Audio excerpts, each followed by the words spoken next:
everyone, this is Gavin with Fanboy TV, and we're at the end of the year, which means it's time for the last Mockingjay movie. We've been to all of them before, and I'm really happy to be sitting across from Elden Henson. How are you today? I'm doing good. How are you?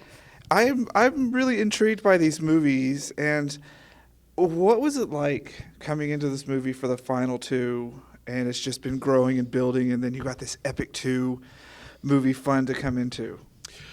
Well, I felt incredibly lucky and just excited to be a part of it in any way. I would have done any role in the movie, and I was just thrilled to be there. And it was, it's a real luxury coming into something that people already love and are so willing for it to be good, and it totally excited. And the fans have been incredible. The day that they announced that I was doing the movie, a random person stopped me on the street, and she said, "They just announced you're going to be in Hunger Games." And that was the first time I was like, wow, the fans, they really, truly care and love these characters, and they're just so excited. And so I felt lucky to be there. Now, when your agent said, hey, they've got a role for you in Hunger Games, but you can't talk, what was that audition like? Well, I actually didn't audition for the movie. I just got a call out of the blue. Debbie Zane, who cast the movie, I've known her for a lot of years, been auditioning. I started acting as a 5-year-old, and she recommended me, and luckily, Lionsgate and Nina and Francis and everybody, were nice enough to allow me to play the role. So I just, was really excited and was just trying hard not to get fired. I was just wondering, how do you audition for a role that's a mute? Do they put your charade skills to the test? Do they make you mime your way out of a box or something? It's probably good that I didn't have an audition, because whenever I audition for something, it can only hurt my chances of getting a job, whether it's miming or not. Now, you've had a lot of roles, and my favorites were in Idle Hands. I yeah. love that movie. Me too. What was it like coming into a film where you can't talk? You have to rely on your emotions and your physical being. What was that like? It was incredibly liberating as an actor. When you're not worried about what your character's saying, or you really listen, and I in the beginning thought or knew that there would be a danger if I'm not talking to not be as invested or maybe get a little sidetracked. So I really tried hard to be present for the other actors and make sure that I was in it, even though I wasn't saying anything. And to be honest, I was lucky to be around so many talented actors. I mean, like, when Jen's giving an impassioned speech, I'm not acting in those scenes. I'm actually genuinely moved by what she's saying because she's so talented. So it was lucky for me that I was surrounded by so many good actors that made me look halfway decent. Were you nervous coming into a series that's been established and the crew's been there from the beginning, and then you come in and you're adding in something new? Was that intimidating at all? It was intimidating, yeah. I definitely didn't know what to expect, but any reservations that I had or fears that I had going in were erased immediately, because everyone was so cool and welcoming and just willing to have fun. And it was honestly one of the best experiences I've ever had, and the most fun I've ever had making a movie. And when you work with someone or a group of people for 9 months, you really get to know them. And I made some lifelong friends on this movie, so that's just about as good as it gets. What's one of your favorite stories from filming this movie? Let's see. I have a lot. Working with Wes was amazing. He had an ability to find whatever was the most fragile on set and break it. I really enjoyed working with Evan as well, because I've never seen someone eat so many snacks and be able to sleep anywhere. Anywhere he could fall asleep.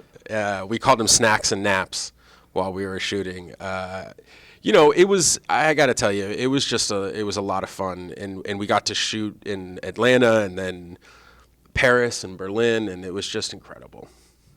Well, the Hunger Games has become one of those iconic institution things. And theme parks are always wanting to make rides based on movie attractions. And I read this article that Lionsgate wants to open a Mockingjay Hunger Games theme park somewhere. Oh, really? And I'm sitting there thinking, well, it's kind of a violent movie for one. What kind of theme park rides do you think would be in a Hunger Games theme park? That's a really good question. I do love roller coasters, so I hope there's some pretty scary roller coasters. I would ride those rides. I would want to see something like It's a Small World, but instead of the world, it's the districts. And as you go through, they get more violent as the movie gets violent. And then you end up in 12 and it's firebombed in 13. There's nothing there except some people in tunnels staring at you. You know, it'd be kind of one of those creepy rides like, yeah, I'm ready to get off. You know what? I'll put you in touch with some of the good people at Lionsgate. They'll be like, you can pitch your idea. I don't think this ride will be too good. Can you imagine people's photo rides faces? They're like, what the hell just happened?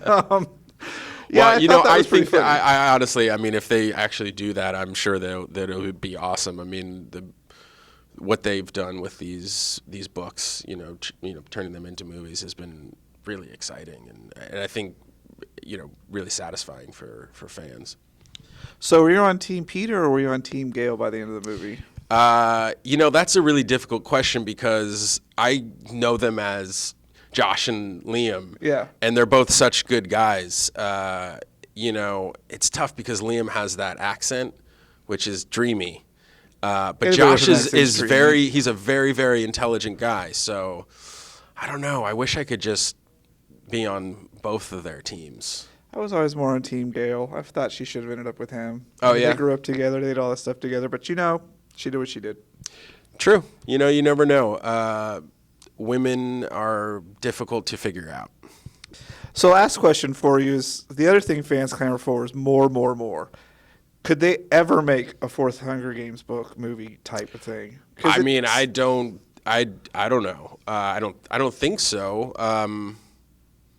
I don't know. See, it wrapped it up so well, and people are always like, oh, they could do more, but they'd be stuck doing a prequel, and nobody really likes prequels. You already know how it's going to end. The only person who likes a prequel is Wes, because day one he was pitching the idea of the Castor story. But I don't think anyone was listening. that would have been quite interesting. So, well, congratulations on surviving the Hunger Games. Thank and you. Making some awesome movie and doing something different. I mean, with your career you've had, I don't think you've ever played a mute.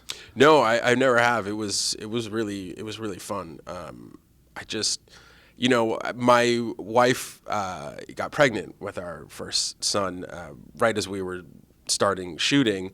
So I was so preoccupied with like what was going on in my life and worrying about being the worst father in the world. And so it didn't really set in till now when you're doing promotion and I see a trailer and I'm like, oh my gosh, I'm in that movie. That's crazy. I can't believe it. I'm so excited. And then I actually got to see the movie about a month ago. They set up a screening for me in New York because I'm still shooting Daredevil, and I was just so blown away, man, and just so happy to be a part of it. It's just such a gift, Well, it came out really well. Thanks for taking the time to be with us. Absolutely. Have a great time and get back to Hell's Kitchen. Yeah, right on.